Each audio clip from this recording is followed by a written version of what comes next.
বিদ্যুৎ প্রকল্প, এবং তখন এই বিদ্যুৎ প্রকল্প স্থাপন করার প্রশ্নে দুটো বিষয় আমাদের সামনে এসে উপস্থিত হলো। একটা হচ্ছে এই প্রকল্প যদি আমরা স্থাপন করি তাহলে তার জন্য উপযুক্ত পরিমাণ গ্যাস পাওয়া যাবে কিনা, এটা হচ্ছে একটা।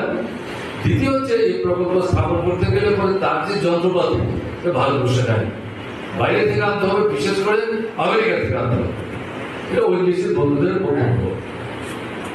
এই প্রশ্নে কেন্দ্রীয় সরকারের দিক থেকে আমাদের সহযোগিতা দরকার, কিন্তু কেন্দ্রীয় সরকার এটা খুব পরিচ্ছন্ন ভাবে অবস্থান গ্রহণ করে এটা হবে এরকমটা কিন্তু তখন সেভাবে বলতে পারছেন না।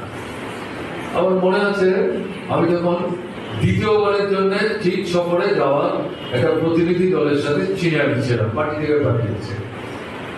সেই সময়ে আপনার ওইটিসি যে দপ্তরটা, এই দপ্তরের যিনি মন্ত্রী, তিনি সঙ্গে সঙ্গে বিদ্যুৎ দপ্তর দেখলেন। তিনি মহারাষ্ট্রের ভদ্রলোক, ভালো মানুষ। তো তার সঙ্গে সাক্ষাৎ করার চেষ্টা, কিন্তু দিল্লি থেকে চীনে যাওয়ার আগে এটা সম্ভব হয়নি। তো আমাদের অফিসার বন্ধুরা যারা ছিলেন তারা বলছিলেন যে আমরা কথা বলবো, আমরা দেখবো আপনি চীন থেকে আসার পর তার সাথে সাক্ষাৎ করা যায় কিনা। চীনে থাকার সময় আমাদের বন্ধুরা যোগাযোগ করে বললেন তিনি তারিখ দিয়েছেন, আপনি যেদিন চীন থেকে ফিরবেন সেদিনই তিনি আপনার সঙ্গে মিট করবেন। সেদিন ছিল রবিবার, এবং দিল্লির মন্ত্রীদের দোস্তর ছিল তারা বন্ধের দিনে কোনো রেগুলেশন দিতেন না, আলাপ আলোচনা করতেন না। কিন্তু আমাদের ত্রিপুরার বিষয়টাতে সে ভদ্রলোক রাজি হয়েছে যে না, আমি কথা বলবো। এবং যখন শুনলেন যে চায়না থেকে আমি ব্যাক করার পথে তার সাথে আমি সাক্ষাৎ করবো, এবং তিনি রাজি হয়েছেন।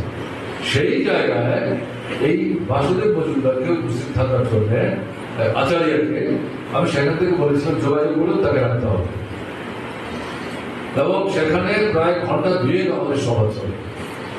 আলটিমেটলি গ্যাসের গ্যারান্টি আমেরিকার সঙ্গে যোগাযোগ করে তার থেকে যে যন্ত্রটা আসবে সেই যন্ত্রটা আনতে গেলে বাংলাদেশ হয়ে আসতে হবে,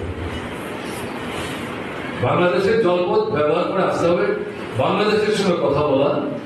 এই প্রশ্নে আমরা যে সিদ্ধান্ত উপনীত হই, এই সিদ্ধান্ত উপনীত হওয়ার প্রশ্নে কেন্দ্রের সরকারকে আমাদের পক্ষে দাঁড়িয়ে ইতিবাচক ভূমিকা নেওয়ার ক্ষেত্রে বাসুদেব আচার্য একটা গুরুত্বপূর্ণ ভূমিকা সেদিন পালন করেছে। আমি এই কারণে যে কথাটি শুরু করলাম, ত্রিপুরার সাথে তার আন্তরিক নিবিড় একটা গভীর সম্পর্ক গড়ে উঠেছিল। তিনি ত্রিপুরাকে পশ্চিমবাংলা থেকে আলাদা করে দেখতেন না। এটা তার সাথে কাজ করতে গিয়ে অন্তত দুটো পার্টিকুলার ইস্যুতে তার যে ভূমিকা, সেই ভূমিকা থেকে আমার অন্তত ধারণা তৈরি হয়েছে।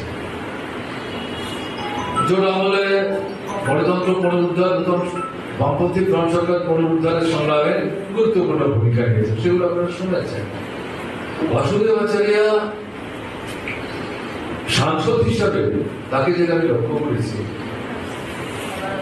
ভারতবর্ষের সিপিআইএমের যারা সাংসদ ছিলেন, প্রথম যিনি নেতা ছিলেন একে গোপাল, এবং তার সম্পর্কে যা শুনেছি, আমরা যখন প্রথম পার্টিতে আসি তাকে দেখেছি সরাসরি ভাবে ভারতের ছাত্র ফেডারেশনের প্রথম সর্বভারতীয় সম্মেলন তিরুবনন্তপুরম, ইএমএস নামদেব এবং একে গোপাল ছাত্র প্রতিনিধিদেরকে খাবার দিচ্ছে, বিশেষ করে মাংস দেওয়ার সময় তারা দুজন এসছে। এই সামনাসামনি তখন দেখেছি, কথাবার্তা যেমন বলার সুযোগ নেই, কিন্তু তার সম্পর্কে যা আমরা শুনেছি এবং দেখতে অভ্যস্ত, দেশের যে কোনো জায়গায় কোনো গোলমাল হতে পারে, কারোর নির্দেশের জন্য তিনি অপেক্ষা করতেন, কারোর পরামর্শের জন্য তিনি অপেক্ষা করতেন। সাংসদ হিসাবে সম্ভবত তিনি প্রথম সেই জায়গায় উপস্থিত হওয়ার চেষ্টা করতেন, ঘটনার গোড়ায় যেতেন, তথ্যাবলী সংগ্রহ করতেন, ফিরে আসতেন, সংসদে উপস্থিত করতেন। সরকারের কি দায়িত্ব, সেই দায়িত্ব প্রতিপালনের প্রশ্নে তার উপর চাপ সৃষ্টি করতেন। এটা একটা অসাধারণ ব্যাপার, যে কারণে একে গোপাল ভারতবর্ষের তৎকালীন সময়ের সাংসদদের মধ্যে অন্যতম জনপ্রিয় সাংসদ হিসাবে স্বীকৃতি লাভ করেছিলেন। এটা কাজের জন্য।